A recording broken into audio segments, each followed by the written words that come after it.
Fala pessoal, tá no ar mais um episódio do podcast Contra o Outlaw, o melhor podcast de direito digital, segundo Arcelino de Popó Freitas, que recentemente deu uma surra aí no Bambam em 34 segundos. E apesar de não ser um podcast hoje sobre boxe, vai ser porrada porque o tema é pesado. Razão pela qual já vamos abrir com um aviso bem claro, brincadeiras à parte, que é o seguinte: esse podcast é um podcast dedicado para fins didáticos e faz análises jurídicas de questões relacionadas a direito digital. As opiniões dos articulistas deste podcast estão embasadas no nosso conhecimento na área de direito digital.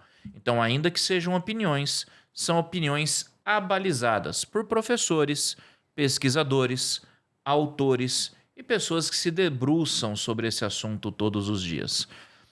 Aí você pensa, caramba, então a coisa é séria, né? Não, é que a gente está se prevenindo porque quem tem medo, e a gente vai falar hoje sobre a resolução do TSE que trata das eleições para 2024.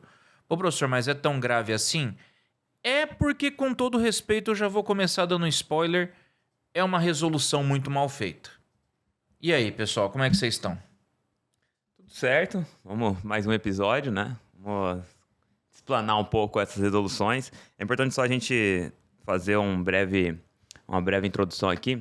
Quando a gente fala das resoluções do TSE, essas resoluções elas não são leis, né? Então são resoluções que vão ser a lei, digamos assim, dessas eleições de 2024.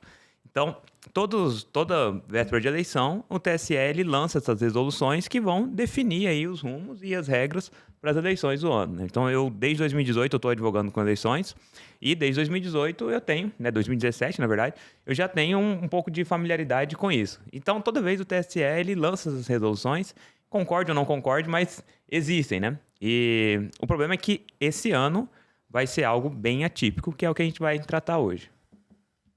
Olá, muito animada também. Esse é um tema um pouco polêmico, mas trazendo algumas perspectivas técnicas, a gente consegue esclarecer um pouco ou trazer luz a alguns pontos que talvez fiquem um pouco obscuros, ou talvez até trazer a dúvida. E isso é importante quando a gente trata de discurso, quando a gente trata de democracia. E essas perspectivas contrárias são importantes para que a gente chegue até um ponto. Cada um chegue até o seu ponto de opinião. Isso é importante. A opinião individual é importante. Então, muito animada para hoje. É isso aí, pessoal. O objetivo é sempre o mesmo. É poder promover um debate saudável acerca do tema. Até porque, quando a gente discute ciência, a última coisa que você vai ouvir é consenso. Então, que seja aí um pontapé para uma boa discussão que possa ser utilizada para aprimorar futuras resoluções, por que não? Nosso papel aqui como profissionais da área jurídica é fazer uma análise objetiva, ainda que opinativa, acerca dos termos que foram aprovados. Então vamos lá, vamos começar dando aí um pontapé com relação a o que estabelecem essas regras. Bem, a gente não vai entrar em todas as regras, né? A gente quer focar nas regras que de alguma forma tenham relação diretamente com o direito digital, que é a nossa área de expertise aqui. Então a gente quer falar da questão do impulsionamento, a gente quer falar do uso de robôs, a gente quer falar da propaganda eleitoral, mas a gente também quer falar especialmente da grande novidade desse ano, que é a regulação acerca dos modelos de inteligência artificial, que parece que foram barrados, né, os modelos de inteligência artificial na campanha. O que vocês acharam disso aí? Aí você quer começar? Cara, vamos lá. Então, em relação à inteligência artificial, eu creio o seguinte: de fato, a gente tem que combater mesmo somente o uso para o mal da inteligência artificial. O que eu digo de uso para o mal? Seria o uso de deepfakes, deep voice, porque, principalmente numa campanha eleitoral, a gente sabe que o ataque ele é também uma ferramenta que o candidato usa contra o seu adversário. Então, é uma ferramenta. E aí ele pode, com o avanço da inteligência artificial, e hoje a gente vê o quanto essa tecnologia ela está sendo cada vez mais fiel à realidade, né? A gente já quase não consegue distinguir uma da outra. Isso daí pode causar para um outro candidato um problema. Então, até eu conseguir demonstrar que aquilo era através de uma inteligência artificial, de fato, isso vai ser um grande problema durante as eleições. Então, vedar o uso disso para esse fim, eu acho ok. O grande problema é que, lendo a resolução, quando ela trata aí da inteligência artificial, eu acho que ficou um pouco vago, porque hoje eu posso também, por exemplo, utilizar a inteligência artificial para criar uma logomarca, né, da minha campanha, para criar uma paleta de cores com os lemas que eu quero levar. E isso daí, por ter ficado um pouco vago, acaba que a gente não consegue saber se vai ser o enfrentamento a deepfakes, a deep voices ou ao uso por qualquer meio. Por exemplo, aqui no podcast, a gente usa uma inteligência artificial, às vezes, para fazer alguns cortes, correto? Sim. Será que o corte, através da inteligência artificial, também vai ser essa proibição? E, assim, quem estiver vendo, ouvindo a gente falando, vai falar, pô, mas claro que não. Só que a gente não consegue fazer esse claro que não. Né? Porque se a gente pega nas outras eleições também, e mais uma vez eu falo, quando a gente está falando de resolução, ela serve para o período das eleições, tá?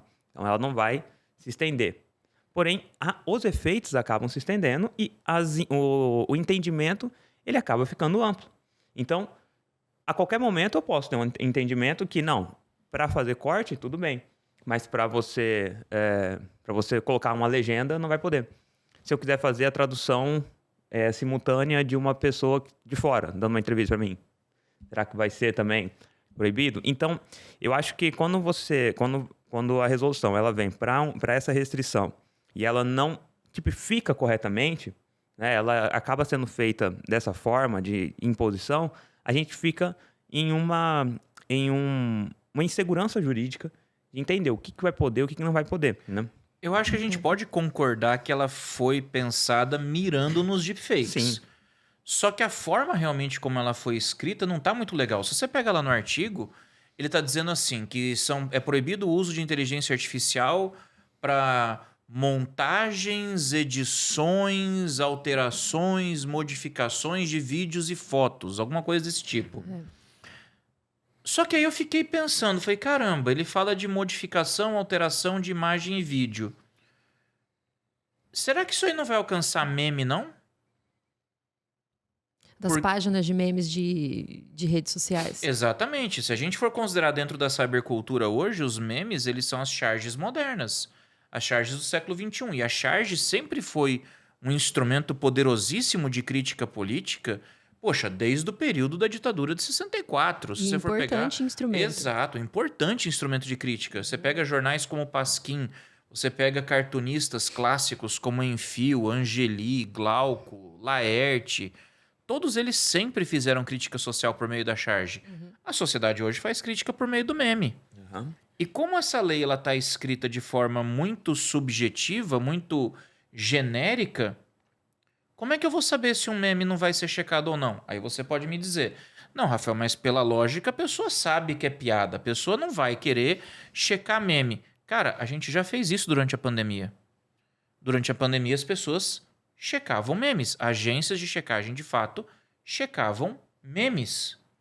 Então, assim, a linha tênue que pode existir entre um material difamatório utilizado para tentar manipular informação em larga escala e algo que é criado só para fazer rir é muito invisível.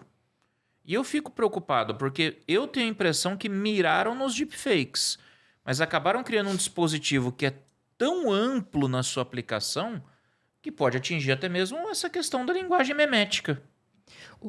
Talvez a perspectiva da subjetividade, então assim, criou-se um conceito, ainda que para um determinado período eleitoral, o Bino bem colocou, mas um conceito muito subjetivo, muito aberto, muito vago, por um tema que por si só já é muito aberto, que é o uso da inteligência artificial e que ainda não é completamente regulado, completamente definido, né? O que faz, o que não faz, o que pode, enfim, a gente está em processo de discussão.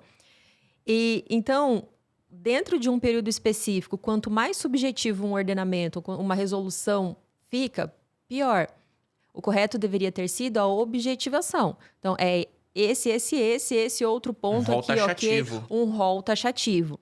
Porque a subjetividade vai cair em alguém ou em algo, um órgão, que vai definir o que é objetivo a partir daquela subjetividade.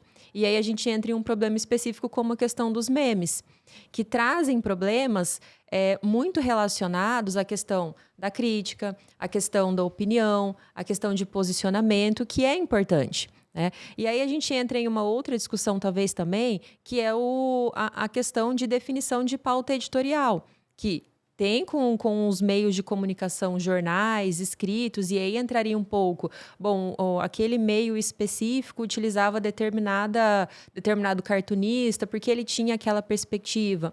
Agora, quando a gente traz aqui para o ambiente digital a questão de memes, a gente não tem essa perspectiva, né? E nem tem muita intenção de se ter esse controle, né, individualmente falando. Mas é algo que perpassa pela formação de opinião. Né? Então, talvez esse conceito aberto trazido pela resolução específica aqui do TSE traga esses problemas, né, embutido nele. E que talvez seja de um controle um pouco difícil de se alcançar nesse contexto. Vocês acham que isso pode ser um pouco reflexo daquele problema que a gente já apontou em outros episódios? Regulações que são construídas por pessoas que não sabem pensar o digital? Olha... Também.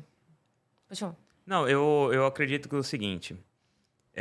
Eu acho que pode ter um pouco disso, porém, quando a gente pega, principalmente essa resolução, a resolução ela é feita pelo presidente, né, do TSE, ela é proposta por ele, né, e votada pelos demais ali que vão colocando seus pontos.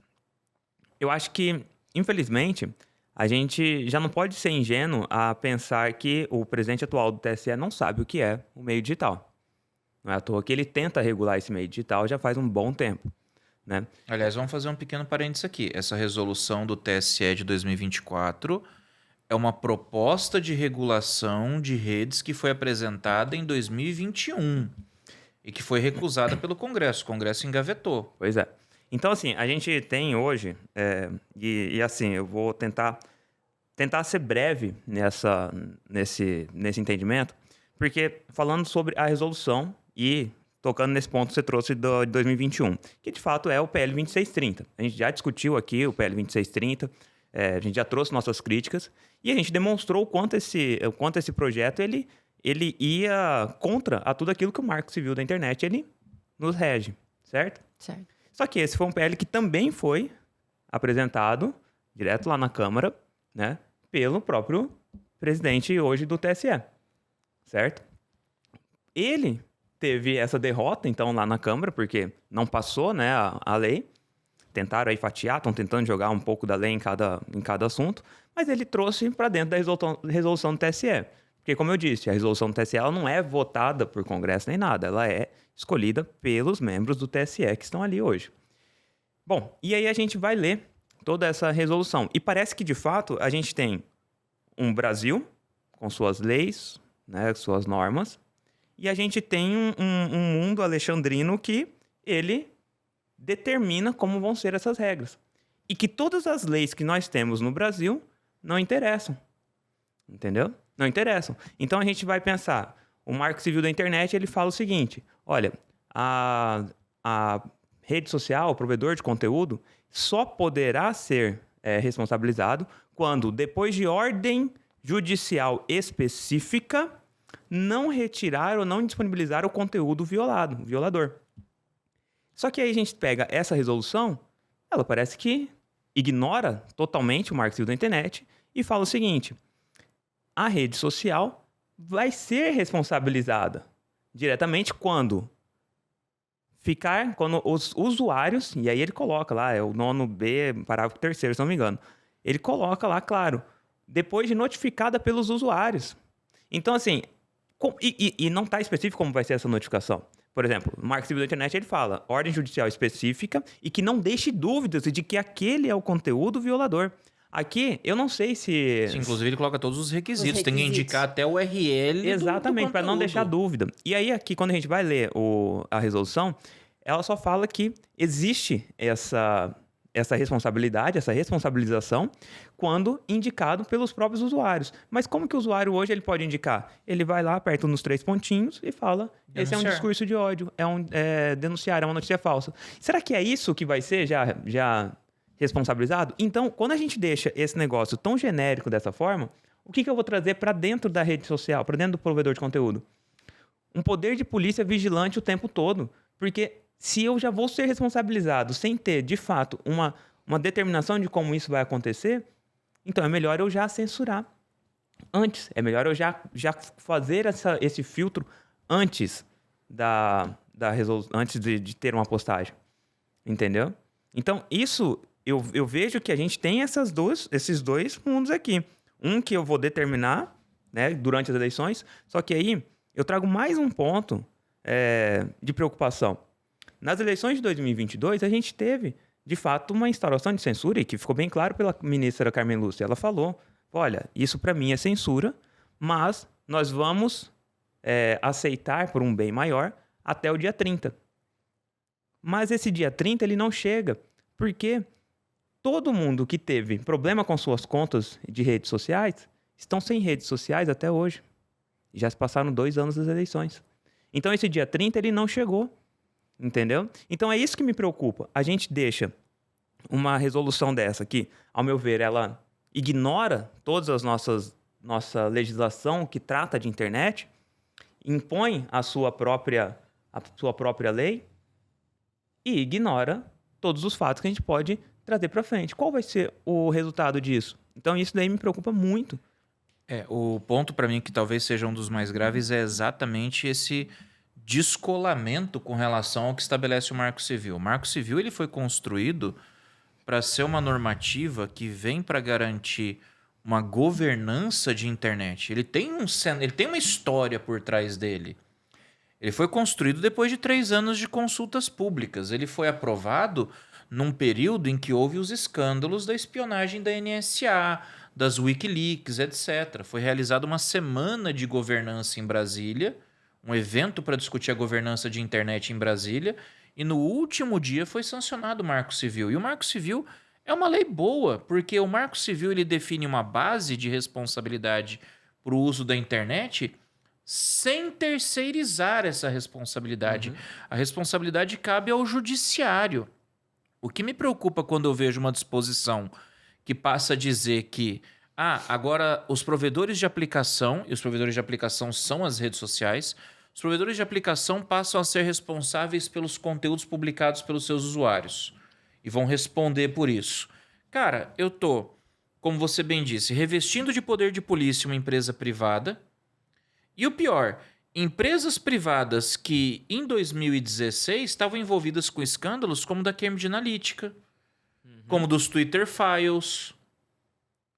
Então, assim, a gente está revestindo de poder de polícia empresas como a Meta, o Twitter, o Google, e todas elas respondem a inquéritos não só nos Estados Unidos, mas na União Europeia também, por manipulação informacional em larga escala. Não só no período das eleições de 2016 e 2018, com o caso Cambridge Analytica, mas também no próprio período da pandemia, em que o Google começou a censurar médicos que se posicionavam contra algumas questões que eram apresentadas. Então, nós temos empresas que historicamente são conhecidas por manipular informação em larga escala, e são essas empresas que vão ter o poder de polícia para dizer o que pode ou não ser publicado. Ao arrepio do artigo 19. O artigo 19 do Marco Civil ele tem uma função, ele tem um porquê.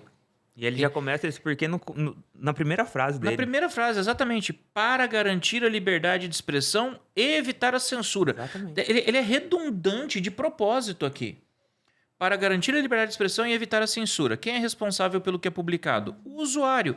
E tá certo, a responsabilidade tem que ser trazida no nível individual. O indivíduo é responsável pelo que ele publica. Isso a gente cansa de falar. Liberdade de expressão não é liberdade de consequência. Você pode falar o que você quiser numa rede social? Pode, mas você vai responder por aquilo que você falar. Quer caluniar? Quer injuriar? Quer difamar? Show, mas você vai responder por calúnia, injúria e difamação. Exato. O que eu não posso é começar a tentar criar condutas que não existem. Senão eu vou estar começando a flertar com a criação do quê? De crimes de opinião, o que é gravíssimo. A gente sempre fala assim, mas é preciso combater a fake news, é preciso combater a manipulação informacional. Tudo bem. O que é fake news? A gente já discutiu isso também. Fake news pode ser calúnia. Se for calúnia, artigo 138 do Código Penal. Pode ser difamação, artigo 139 do Código Penal. Pode ser injúria, artigo 140 do Código Penal. Pode ser denunciação caluniosa, artigo 339 do Código Penal. Quer dizer, você já tem um cabedal jurídico que pode ser aplicado nesses casos. Se você for pensar numa regulação que extrapole isso, você quer regular fofoca. Uhum. E outra coisa, qual é a função do artigo 19? Por que ele existe? Ele existe para garantir para as redes sociais uma imunidade. Ela não responde pelo conteúdo do usuário, a não ser que não cumpra uma ordem judicial de exclusão. Mas então a rede social está sendo beneficiada. Não. Essa imunidade ela existe exatamente para que ela não faça curadoria de conteúdo. Ela não pode escolher o que vai ser publicado ou não. A partir do momento que acontece isso que o Bino falou, agora você tem responsabilidade, poder de polícia e você vai poder determinar o que vai ser excluído ou não.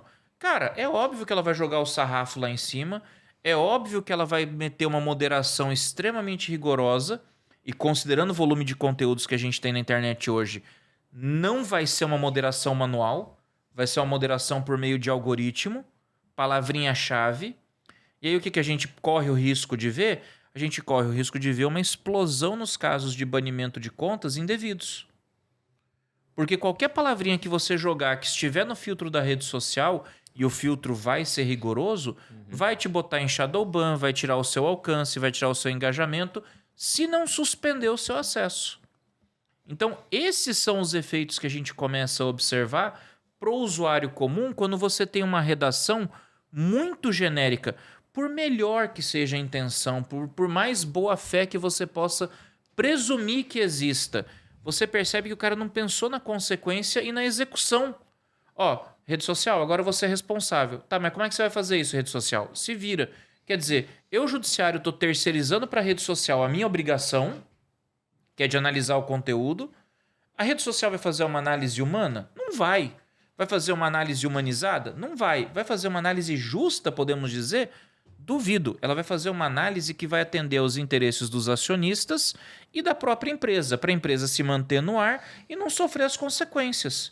É esse o risco principal que pode acontecer. E quem que vai ser atingido na cara nessa brincadeira? A liberdade de expressão.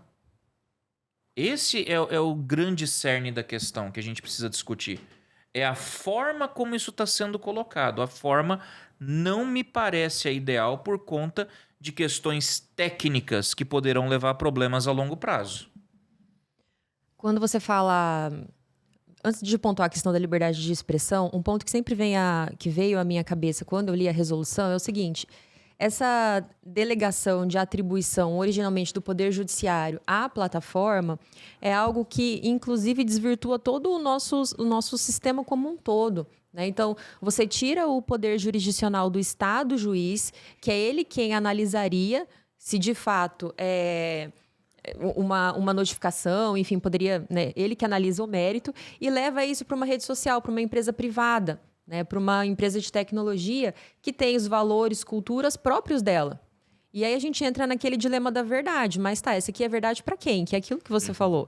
Pro caso da rede social, vai ser o seguinte, eu vou ter que cumprir isso aqui, eu vou colocar a régua lá em cima, porque senão depois vai sobrar para mim. Então é melhor eu proibir tudo do que ficar analisando caso a caso, que eu não tenho nem condições de fazer isso. Então, esse dilema da verdade é muito importante quando a gente trata dessa resolução do TSE. Verdade para quem? Se você atribuir isso para uma empresa privada, vai ser de acordo com valores, princípios e organização dela. Não tem uma atuação do Estado em prol do coletivo, uma percepção nesse sentido.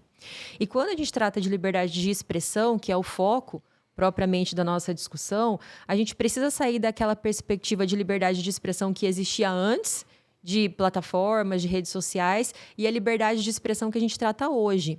Então, quando a gente tinha liberdade de expressão antes, e as regulações refletiam muito isso, a gente tinha aquele discurso escasso. Quando nós voltamos hoje para esse ambiente digital, a liberdade de expressão, o discurso não é escasso. Ele é abundante em todos os sentidos. Então, quando a gente fala em liberdade de expressão, isso precisa ser levado em consideração também, né? Antes, quando tratávamos de liberdade de expressão, tinha lá, o jornal X falava Y, né? Não, aí muitas vezes, muito tempo atrás, não tinha nem a televisão ainda para ter toda essa divulgação. Hoje as coisas acontecem muito mais rápido. À época, a censura adivinha mais do próprio Estado. Hoje, essa atividade está sendo levada para as empresas privadas. Está sendo atribuída para a empresa privada cumprir o papel de regulador, de moderador. Quando nós falávamos no paradigma da liberdade de expressão anterior, a gente tinha como alvo o próprio orador. Quem falava era então reprimido. Hoje é mais quem recebe a informação que é o alvo. Não tanto quem fala obviamente, mas quem recebe que está sendo muito prejudicado. Então, talvez eu tenha acesso às informações específicas, a discursos específicos, outros foram me retirados essa possibilidade de ter acesso ou não. Então, mudou também o destinatário de quando a gente fala de liberdade de expressão. Porque quando a gente fala de censura hoje relacionada à liberdade de expressão, perceba que a gente está falando de uma diluição de discurso. Eu quero que existam muitos discursos e aí a gente entra na desinformação. Então, eu quero que tenham muitos discursos para que, de fato, o objetivo central seja um pouco maquiado, seja um pouco dissolvido. Então, a gente tem paradigmas diferentes. Então, eu anotei aqui, o método principalmente era impedir o conteúdo de alcançar um interlocutor, e aqui há novas formas e estratégias de impedir a livre expressão, que é o que o Chaya bem colocou. Você pode banir, você pode colocar no shadow ban, N situações que a empresa privada pode fazer. Então, a percepção de que existe paradigmas diferentes quanto à liberdade de expressão é importante para que o indivíduo compreenda qual é o real fundo dessa resolução do TSE. Nós temos um conceito ou uma dimensão hoje de liberdade de expressão que é muito mais amplo do que o era há algum tempo atrás. E isso gera consequências de regulação muito diferentes, né? E muito mais impactantes do que o eram há algum tempo atrás, né? Tanto é que quando a gente faz essa análise de, poxa, então agora não é o judiciário, ainda que seja num período restrito, é a empresa privada, mas e aí? Quem que vai fazer isso dentro da empresa privada? Né? Vai ser uma pessoa também? E quais são as concepções dessa pessoa? Né? Ela vai seguir talvez as concepções. Isso aqui é legal, isso aqui não. Essa palavra eu acho que pode, essa não pode. Enfim, situações que acabam cerceando muito porque você está atribuindo a uma pessoa ou a um algoritmo que também é modelado, enviesado por uma pessoa. Né? A gente tem a discriminação em geral. Né? Ela acaba sendo um pouco nata do indivíduo. Às vezes ela alcança um viés um pouco mais extremo, mas nós somos enviesados naturalmente, enviesados pela nossa formação, enviesados por tudo aquilo que nós aprendemos durante a nossa vivência em sociedade. Isso reflete. Né? Não adianta dizer que não reflete em modelos algorítmicos, que são o que é usado por rede social. Então, quando nós temos essa resolução do TSE, a gente fica, poxa, vai dar muito problema, literalmente. Traz muito problema nessas perspectivas. Então, só para dar um exemplo do que a gente está falando, vou convidar o ouvinte aí, ou quem está assistindo a gente, a fazer um teste. Faz um teste para vocês entenderem a gravidade que eu estou falando. Vai no Instagram, procura uma foto bem bonita do oceano e tenta fazer um comentário dizendo assim, nossa, olha que lugar lindo para encontrar uma baleia. Tenta escrever um comentário com a palavra baleia. Você vai receber um aviso do Instagram perguntando se você tem certeza que você quer escrever aquilo e com um link para as normas com relação a discursos ofensivos e de ódio. Porque você está escrevendo baleia. Eu fui tentar fazer um comentário sobre um caso de uma baleia que ficou famoso aí. O Instagram não deixou eu comentar, eu tive que escrever cetáceo. Mas é isso. Então, vocês conseguem entender qual que é o problema? Porque assim, a moderação não vai ser feita de forma humana. A moderação vai ser feita por algoritmo. E E o algoritmo, me desculpa, é burro porque ele não interpreta contexto. Não. Ele não interpreta contexto. É aquele problema que eu comentei com vocês já em outros episódios das últimas eleições. A gente produz conteúdo de direito digital aqui no podcast. Quando a gente foi fazer postagens no Instagram para falar do golpe do Pix ou fraude via WhatsApp, só porque eu usei a palavra golpe e fraude, o algoritmo me pegou. Eu recebi selo de desinformação do Tribunal Superior Eleitoral na minha postagem. Dizendo assim, as urnas são seguras, vá no site do TSE para verificar a informação. Eu não falei de urna, eu não falei de eleição, eu não falei de nada. Eu falei de gente aplicando golpe do Pix. Eu falei de gente aplicando fraude no WhatsApp. Um conteúdo aí didático na área do direito. Principalmente na área do direito criminal e criminal digital. Então, o algoritmo não vai interpretar contexto. Você vai colocar uma palavrinha ali que às vezes não tem nada a ver com o que está sendo discutido pela resolução do TSE, mas se aquela palavrinha estiver na lista de palavras banidas pelo algoritmo da rede social, adivinha só, tua conta vai cair em Shadowban, você vai perder alcance, e se você reiterar aquele tipo de palavra, você ainda corre um sério risco da sua conta ser suspensa. E aí, pessoal, a gente não pode esquecer que liberdade de expressão ela não é só um valor constitucional, e ó, só um valor constitucional, né? Mas se você quer discutir isso em termos mais concretos, mais práticos, faz um exercício aí, gente. Abre o Google, digita aí Lei 12.965 ou digita Marco Civil da Internet, tanto faz. Abre o Marco Civil da Internet e lê o artigo 8º.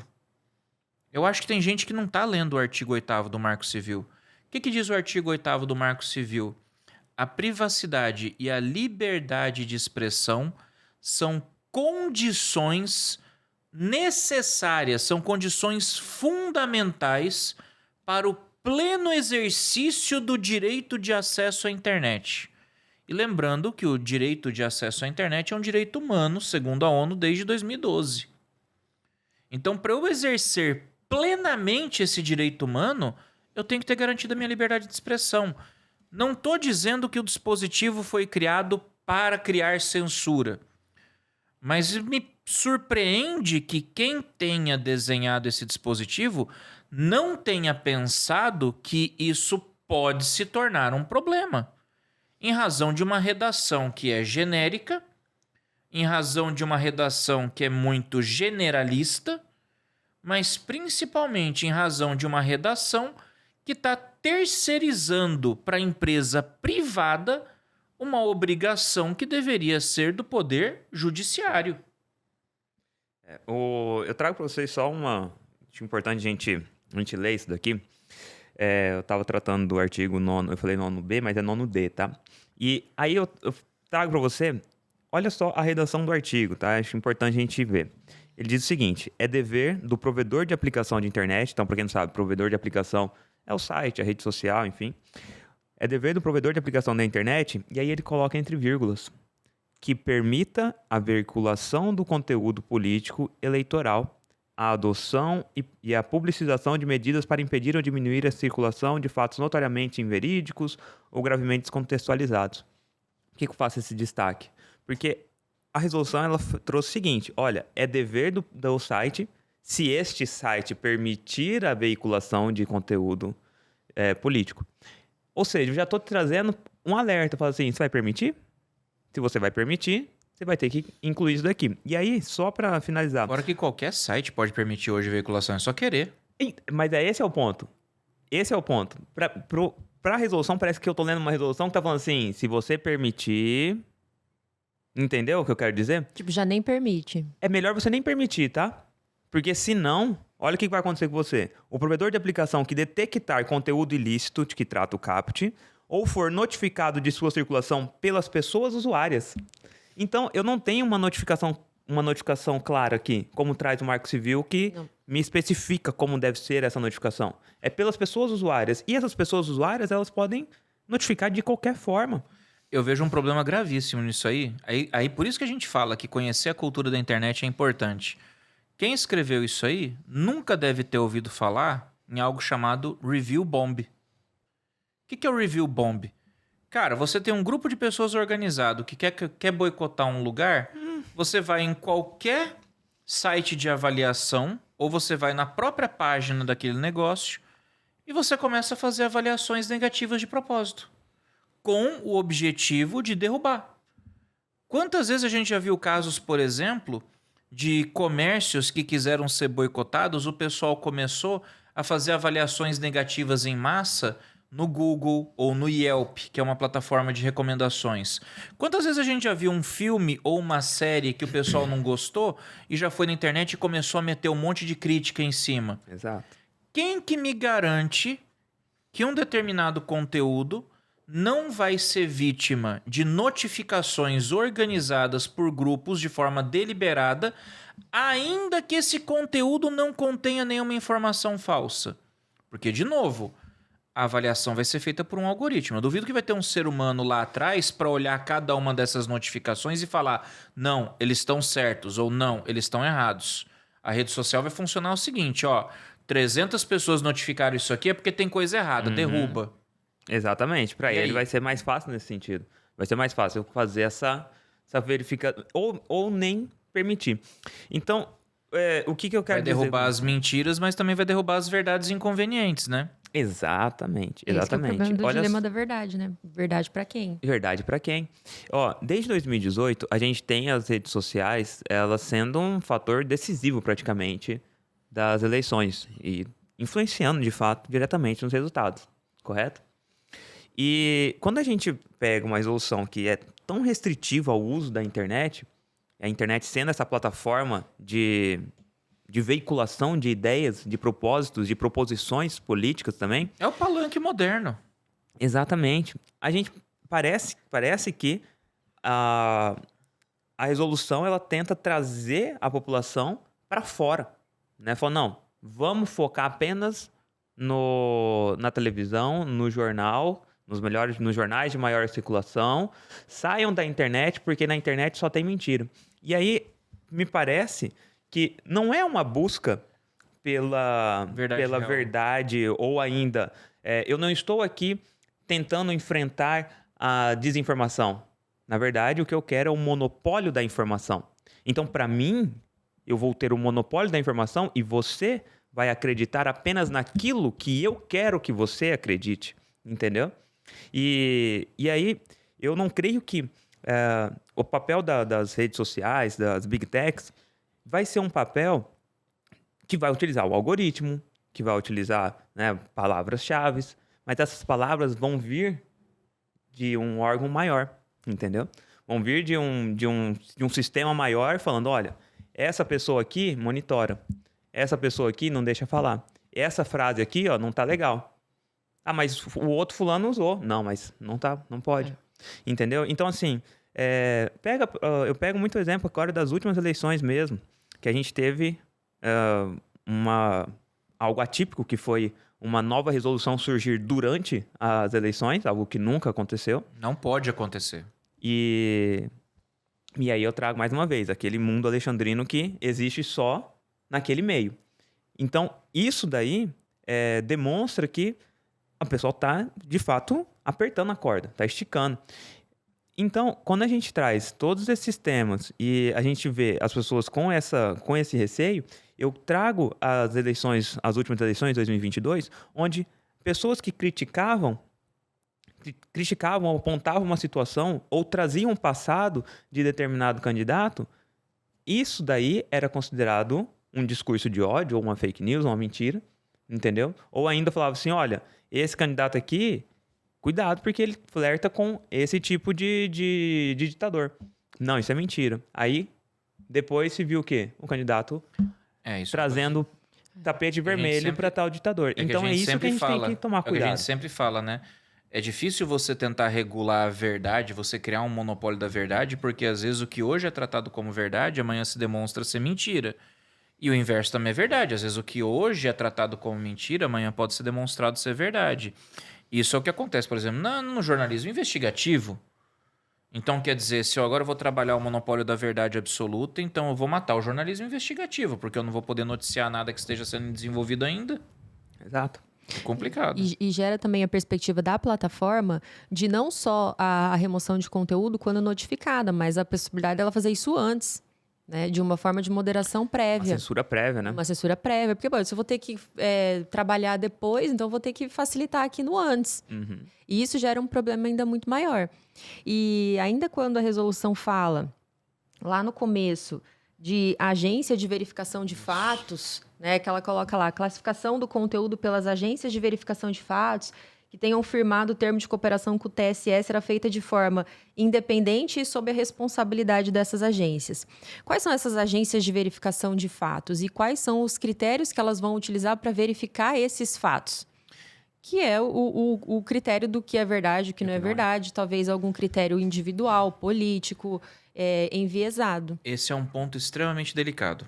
Na minha pesquisa, que culminou com o meu livro, o Liberdade de Expressão, Internet e Telecidadania, tem um capítulo dedicado na segunda edição só para falar de agências de checagem de fatos. E a questão é a seguinte, existe a IFCN, que é a International Fact Check Network.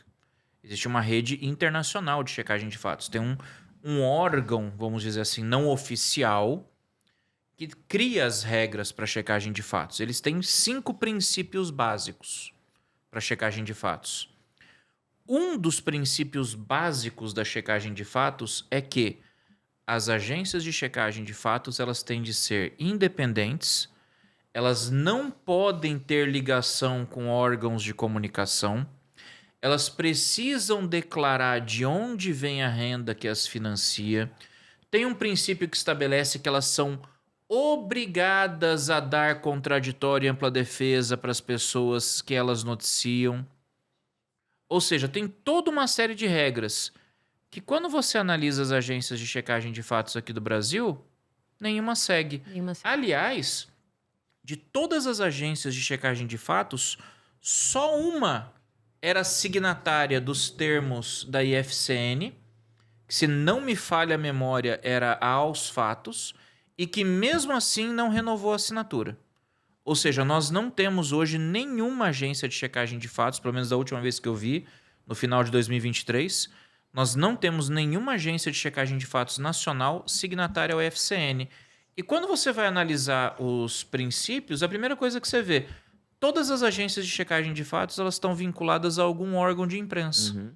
O que a própria IFCN diz que não pode acontecer, porque elas têm que ser independentes. Então você tem pessoal, por exemplo, do Fato ou Fake, que é do G1. Você tem Estadão Verifica, que é do Estadão. E aí tem a linha editorial de cada um deles. Aos Fatos é do pessoal da... Não sei se é do Grupo Folha ou do Piauí, se eu não me engano. Eu sei que é Aos Fatos ou a Lupa. Uma é do Piauí e o outro é do Grupo Folha.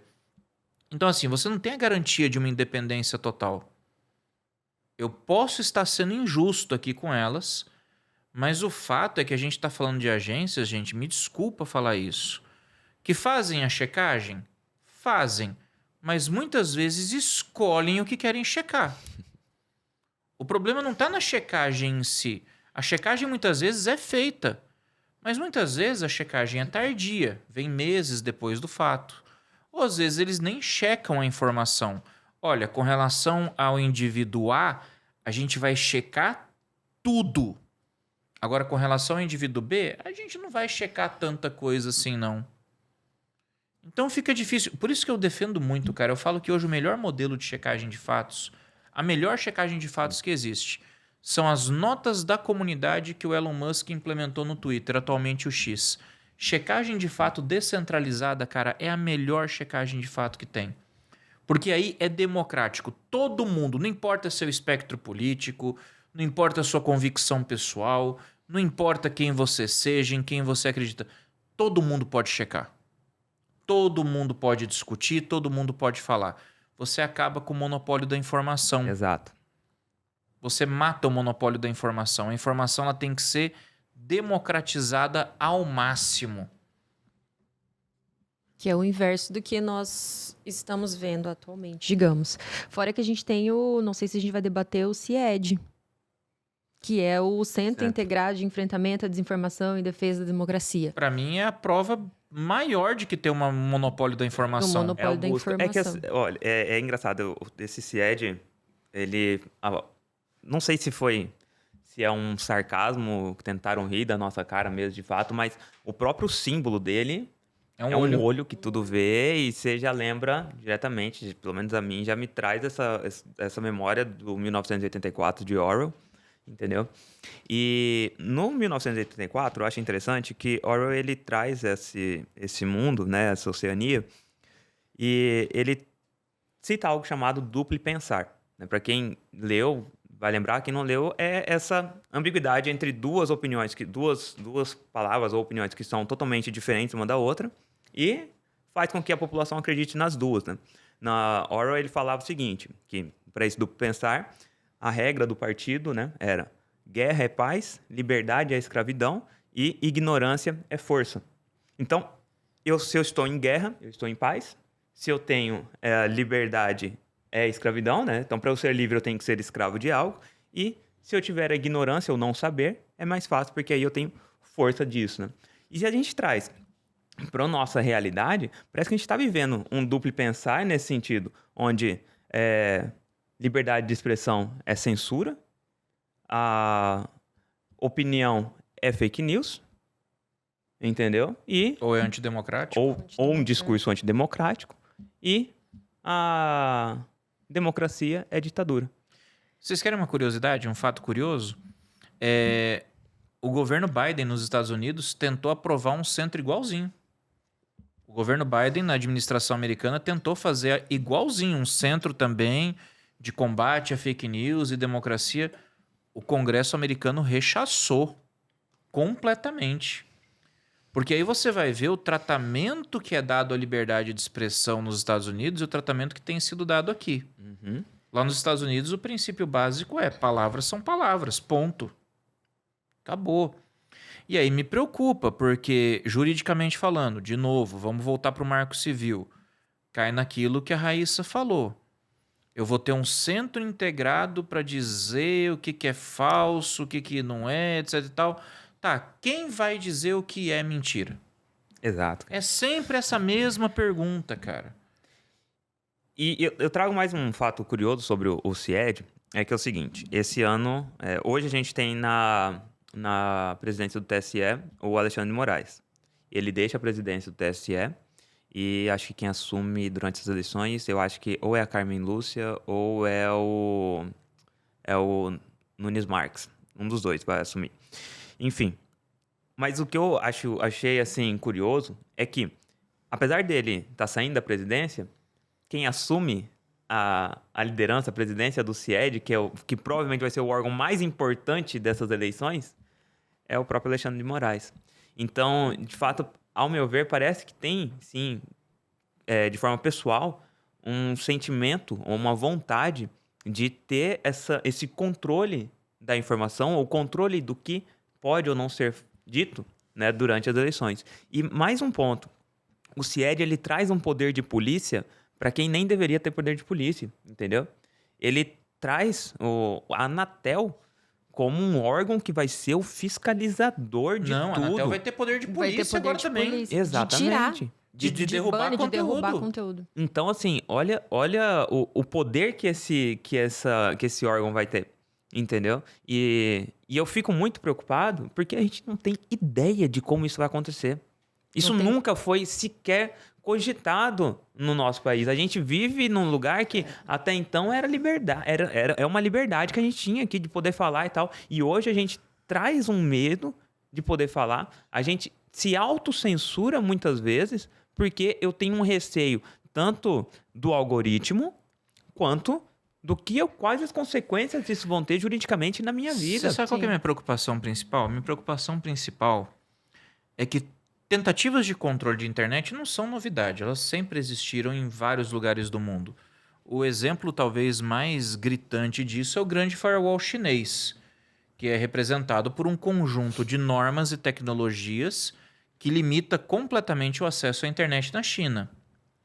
Só que, cara, se tem uma lição que a gente aprendeu com o controle chinês, com o grande firewall chinês, é que quanto mais rigorosas as regras de controle sobre a internet, menos você controla as pessoas. O que você consegue fazer, no máximo, é empurrar as pessoas para a clandestinidade. que vai acontecer? As pessoas vão começar a usar mais VPN para anonimizar seus acessos. Você vai empurrar as pessoas para a Deep Web, onde as pessoas vão começar a organizar grupos de discussão cada vez maiores. Porque a Deep Web não é um cantinho escuro da internet. A Deep Web ela é 7 vezes maior do que a internet comercial como a gente conhece. Então, se você começar a trabalhar um gargalo muito apertado, o máximo que você vai conseguir fazer é pegar as pessoas que realmente poderiam representar um risco para a democracia e você vai jogar essas pessoas na clandestinidade. Quem você vai conseguir calar? Você vai conseguir calar é o cara que manda meme o dia inteiro pro vizinho. Você vai calar é o cara que muitas vezes nem politizado é. A tia do Zap. A tia do Zap. Então, assim, você vai só empurrar o cara pela clandestinidade. E que falando em Zap, eu quero fazer uma provocação para vocês, voltando ali na questão da proibição da inteligência artificial. Isso é uma coisa que, para mim, o pessoal não pensou. Tá proibido o uso da inteligência artificial para criar montagens, etc. Ok, a gente sabe que estão mirando nos deepfakes. Cara, nenhum candidato em sã consciência vai meter um deepfake no programa eleitoral. Nenhum candidato em sã consciência vai compartilhar um deepfake no perfil oficial da rede social. Onde vai correr solto deepfake é em plataforma grupo. em grupo de WhatsApp, em serviço de mensageria.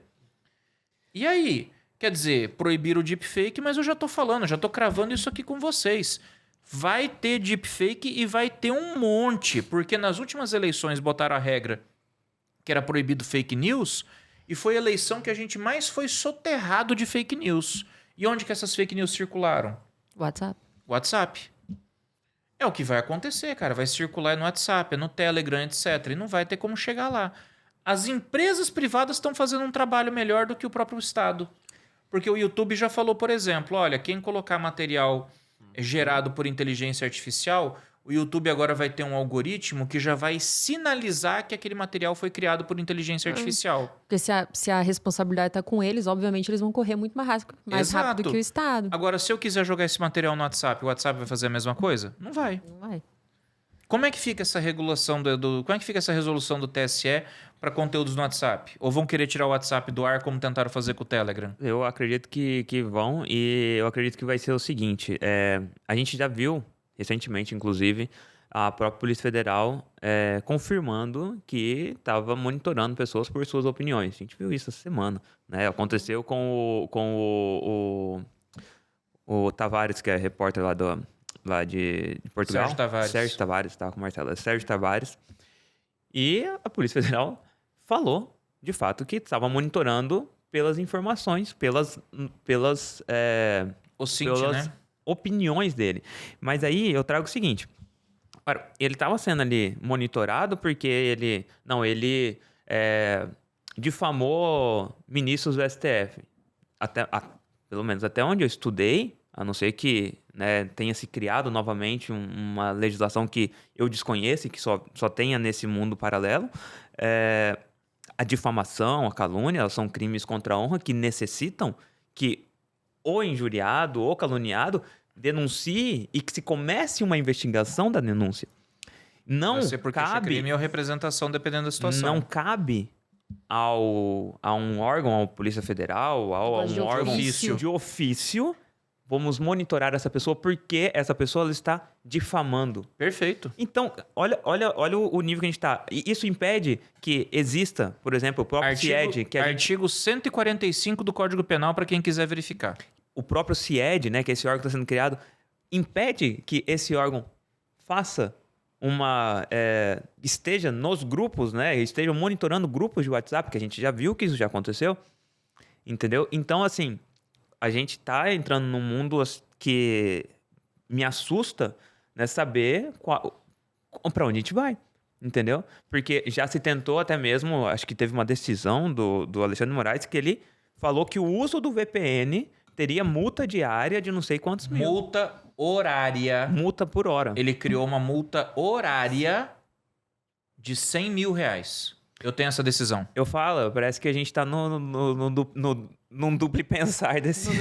Mas Vou até fazer uma meia-culpa aqui.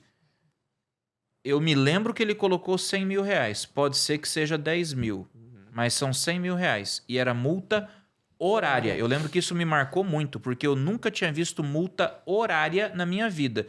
E o que me chamou a atenção é que foi uma decisão que ele falou o seguinte: qualquer pessoa que utilizar um mecanismo que driblasse o bloqueio do Telegram no Brasil. Ou seja, ele criou uma condenação para 220 milhões de brasileiros, meu amigo. Ele deu uma decisão na qual ele falou que qualquer um dos 220 milhões de brasileiros que utilizasse uma VPN para acessar o Telegram, sendo que o Telegram estava bloqueado, receberia uma multa por hora. E se não me falha a memória, o valor era 100 mil reais. Eu vou até checar aqui, vocês podem ir falando. Quando o Bino coloca do George Orwell, do 1984, é legal também trazer, já que você trouxe esses pontos, o Brave New World. A gente tem talvez uma proximidade muito maior com o Brave New World, né? E tem algumas comparações específicas. Quando a gente vê lá no Duplo Pensar, né? Lá no George Orwell, 1984... a gente tinha por exemplo, os livros eram proibidos, eram queimados, eram reescritos para traduzir uma verdade mais de acordo com aquilo que o governo entendia. Não sei nem se era o governo que ele utilizava. Né? O partido, que o partido entendia. E quando a gente vem para o Brave New World, a gente tem uma perspectiva de que ninguém quer livro. E essa talvez é a nossa perspectiva hoje. A desinformação, ela acontece muito porque ninguém quer ler mais. É o que a gente estava falando antes de começar aqui a gravação do podcast. Eu quero informação mais rápida. Eu não quero ter que ler um livro de 100 páginas para entender como que funciona, né? Como é que tem que ser, como que deveria ser essa resolução, o que está errado, o que não, o que a Constituição diz, o que é. Eu não quero ler, eu quero que alguém me fale o que é. E aí eu posso aceitar essa opinião ou não.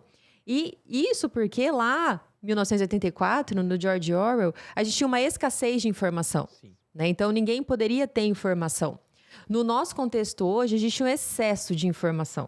E informação que talvez é informação manipulada, informação que não é real, informação que é real. Então, a gente tem esses paradoxos.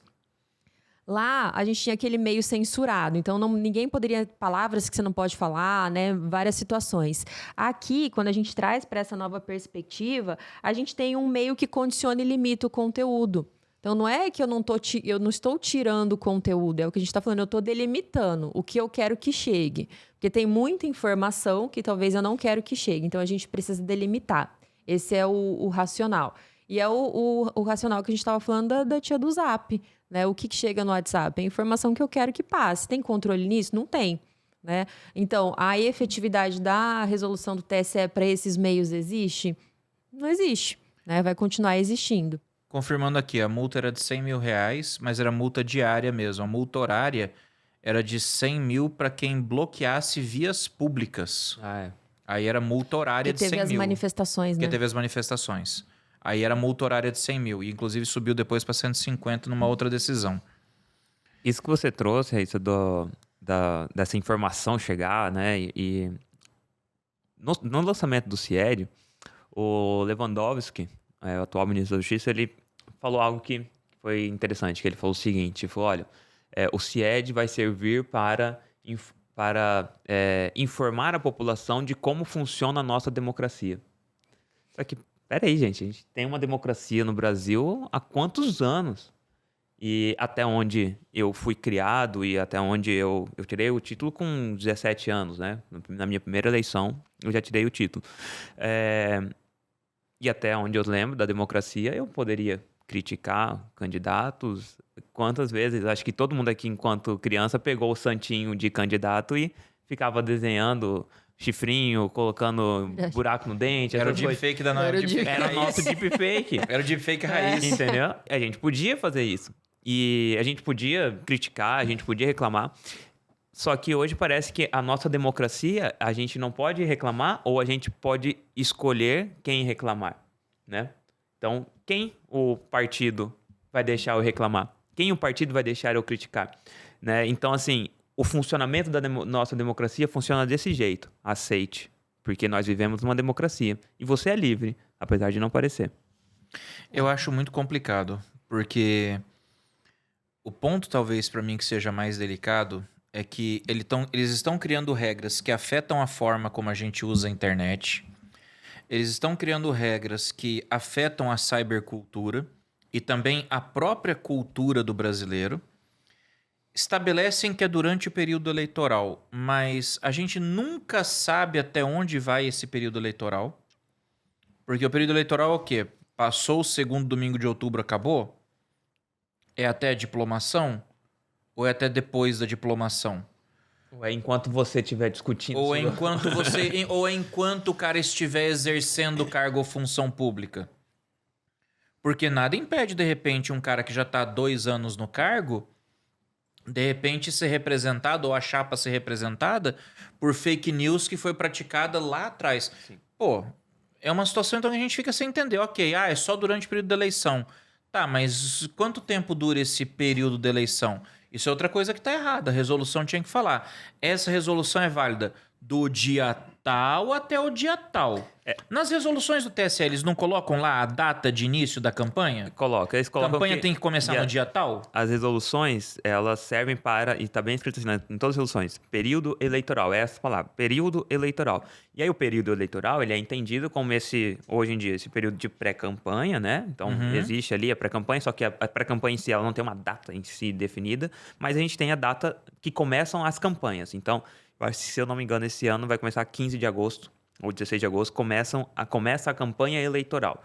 Então, ali, a partir desse momento, começa a campanha eleitoral. E aí, todas essas regras... É a data de início. É a data de início. Tem de fim? E o fim é o segundo turno. Então, 30 de outubro, praticamente. Esse ano tem que ver quando vai cair o último domingo de outubro. Mas é o último domingo de outubro. Mas isso tá escrito? Isso é dito? Sim, tá escrito no... Eu tô perguntando porque eu sou leigo na parte eleitoral. Pode pegar a resolução de propaganda eleitoral. Ele fala lá quando começa a campanha e quando finaliza. E a finalização da campanha em si, que é quando acaba a propaganda, acaba tudo. Período de campanha se confunde com período eleitoral?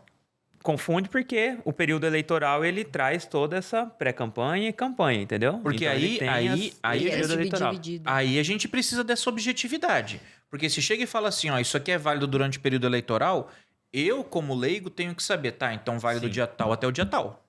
E aí, Chay, mas... Tem que ser igual Piracema, pô. Tem que ter data pra começar e data pra acabar. Eu acredito que isso acaba sendo um pouco proposital.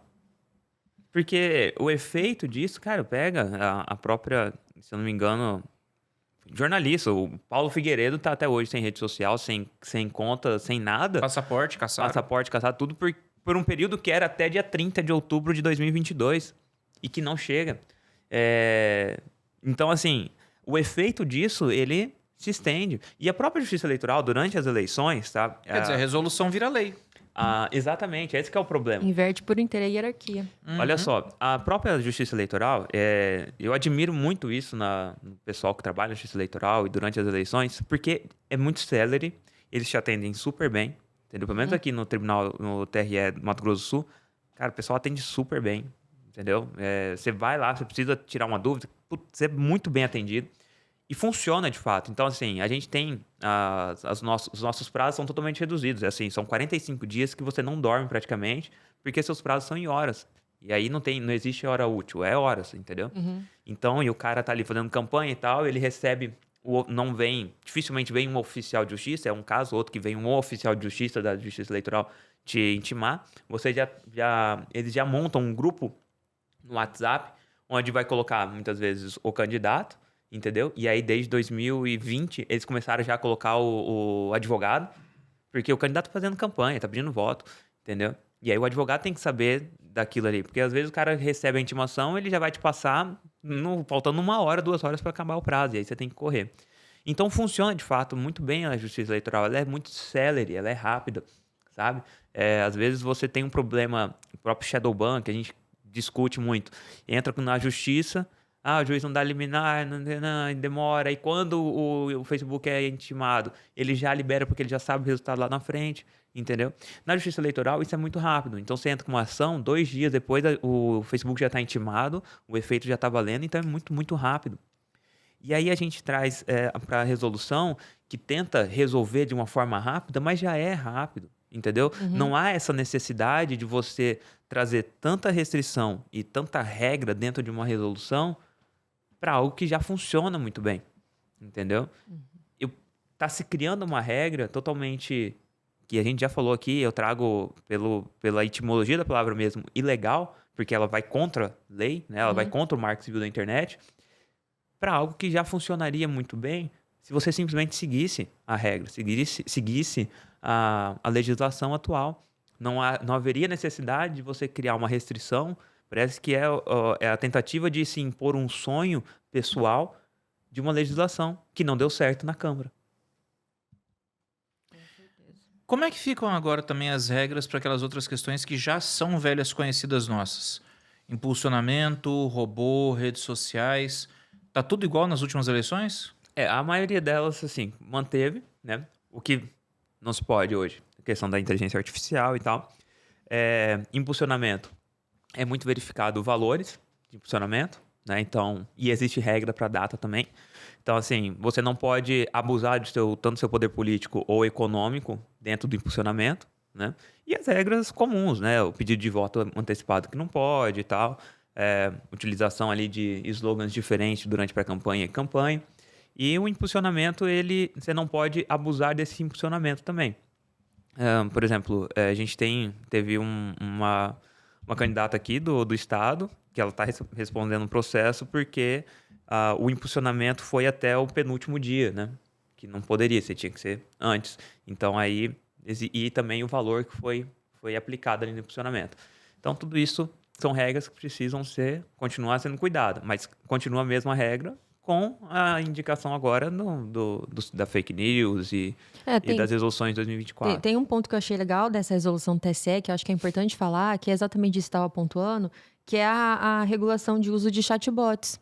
Né? Isso é legal, isso é um ponto importante de ser regulado, né? Às vezes, porque isso entra muito naquilo que sempre o Rafael fala de letramento digital, de cultura. O indivíduo que recebe ali fala, poxa, o candidato está falando comigo, que legal. Não é ele que está falando com você. Né? É um programa chatbot. ali, um chatbot que está falando. Então, isso é uma coisa legal. Que realmente a gente precisa extrair algo bom dessa resolução. Não só o que é ruim, mas é legal. Porque realmente é algo que facilitava, né, muito as campanhas em geral. E que é algo que é proveitoso para o indivíduo que não tem todo esse conhecimento de, não, poxa, não é a pessoa que está falando comigo. É algo que é um sistema para isso. Então, isso é legal também. Fora que tem questões também de proteção de dados aqui, né? Como é que vai sair mandando mensagem para mim se eu não me inscrevi para receber a mensagem em primeiro lugar? Exato. Mas já tinha... A resolução do TSE pode essa já regra, traz, né? Só pode disparar se eu fizer a inscrição prévia. Isso, Na verdade, assim, se você tem, por exemplo, eu sou seu amigo, né? Nós três aqui somos amigos, eu tenho o seu telefone, tenho o telefone da Raíssa. Eu virei candidato, né? Me candidatei. Nós somos amigos, mas se a PF vier atrás do Bino, eu não conheço não. Viu? Não, a gente nega. A gente é só colega. Mas eu tenho o telefone, todo mundo aqui. Então eu tenho o telefone de vocês e eu me candidato, correto? E nessa candidatura eu começo a fazer lista de transmissão com minhas intenções. Olha, minhas bandeiras são essas, e mando para vocês. Vocês não fizeram nenhum cadastro prévio comigo, porque eu já tinha um telefone e tal. Mas a regra a partir do momento que você vira para mim e fala não quero mais fazer parte da sua lista de transmissão, aí entra nessa regra. Aí fala, opa, aí eu tenho que excluir o Chaya, porque ele não quer receber as informações, não quer receber o meu conteúdo. E é assim que funciona a regra, entendeu? Então, assim, existe o prévio, mas também existe o pós, né? Se eu já tenho seu telefone, de alguma forma, eu nunca dei meu telefone aí para alguns candidatos e recebo até hoje na lista de transmissão. Gente. Todo mundo tem, não tem. E se mais. descumprir as regras? Quais são os efeitos aí? Pô, o cara foi eleito, por exemplo, pode perder o mandato? Pode, depende também. Aí a gente vai entrar em uma discussão que são várias, tá? Então, assim, existem várias questões que dão tanto o efeito de inelegibilidade quanto a cassação do mandato, né? Então, essa cassação do mandato, ela pode ser tanto pessoal, por algo que eu fiz. Então, por exemplo, um impulsionamento irregular, né? Um abuso do meu poder político e econômico, isso dá uma cassação de mandato. Mas também existem as questões do próprio partido, né? Então, por exemplo, para quem... A gente tem esse problema dentro do nosso país de achar que o mandato é do candidato. Eu votei no candidato. Eu gosto daquela pessoa, eu votei nela e eu espero que ela cumpra. Só que se o partido também não faz a sua parte, a gente tem problema, né? Então, eu mesmo enfrentei agora um problema junto com um cliente, que a gente ficou 1 ano aí no mandato brigando por um erro que foi do partido. né? O partido não cumpriu lá a cota de gênero. Na verdade, ele cumpriu no registro de candidatura. E, após o registro, 2 candidatas foram indeferidas. E, querendo ou não, o candidato, todos, né? E eu não falo um candidato, é que um sofreu a consequência, mas todos os candidatos ali estão pedindo voto. O partido tem que resolver a situação. Às vezes eles nem sabem que chegou nesse momento. Por exemplo, a gente está aqui, ó, caiu a candidatura da Raíssa. Pô, Raíssa, que pena. E eu continuo pedindo o meu voto. Eu não paro para pensar, pô, mas será que o partido vai cumprir os 30%? O candidato está pedindo voto. E isso daí lá na frente, depois, ele trouxe a cassação do mandato, porque o partido não cumpriu e a vaga daquele mandato ela é do partido e não do candidato. Então, ainda que o candidato tenha tido vários votos, tenha cumprido todas as suas regras, não infringiu nenhuma legislação, não teve abuso do poder político econômico, não teve nada, se o partido ele errou, ele perde o mandato. Então, algumas coisas sim fazem perder o mandato. E, dentre elas, esse abuso do poder político econômico, né? Então, amiguinhos, por favor, vai sair candidato aí nas eleições, contrata um bom advogado especialista não só em eleitoral, mas também um cara bom de digital, tá? Isso é uma coisa Pra não ter engraçada. dor de cabeça, por favor. Isso é uma coisa engraçada, porque eu só comecei a advogar com o eleitoral porque eu sabia digital. E aí, o pessoal que me chamou a primeira vez falou assim, cara, tem um monte de coisa aqui de internet, não sei o quê, eu não sei nada disso. Você vem advogar com a gente nessa eleição? Eu falei, vou. E aí, desde 2018, eu tô em todas as eleições, por conta do digital. Mas se ligam as áreas. Né? Pessoal, considerações finais. E aí? Como Pode falar, não, manda bala. Não, e falar de consideração final, lembrando lá o Communications Dissent Act dos Estados Unidos, que tem uma perspectiva também de responsabilização de plataforma, mas um posicionamento legal sobre a seção 230 que eles colocam, que em determinadas situações, os provedores poderiam responder, né? Eles teriam que atuar com boa fé, alguma coisa nesse sentido. Mas aí veio uma manifestação nos Estados Unidos dizendo o seguinte: tudo bem, né? Eles podem fazer isso, mas desde que exista transparência em como eles fazem. Né? E exatamente tudo que a gente falou aqui. Tudo bem, mas e a transparência? Né? Como que a gente vai saber qual foi o parâmetro utilizado para identificar que determinada palavra, determinada expressão, determinada notícia, determinada charge era irreal, não era verdade? Qual foi o critério? Então, eu acho que o critério da transparência é algo que precisa ser levantado e que precisa ser zelado, na verdade, pela transparência em todo o processo eleitoral como um todo. E quando a gente trata de regulação de plataforma, a transparência também é um ponto muito importante. Eu vou concordar com a Raíssa. Para mim, a palavra-chave é transparência, cara. Se você coloca transparência na equação, pelo menos a maior parte dos problemas praticamente desaparece. Muitos dos problemas, eles surgem pela falta de transparência, por não sabermos o que está acontecendo. Pois é. E eu acho o seguinte, tá? A resolução do TSE, essas resoluções, elas existiam assim, uma crítica ou outra. Por exemplo, a gente já teve resolução que trouxe a definição de fake news, que a gente não tem no país nenhuma lei que trata, mas a gente tem resolução do TSE já anterior a essa 2024 que trazia aí uma definição de fake news.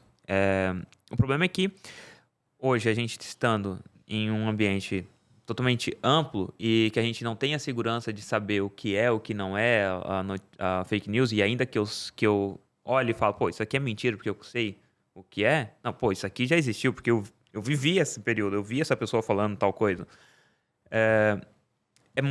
É muito subjetivo quem escolhe, né, o que é verdade e o que é mentira, entendeu?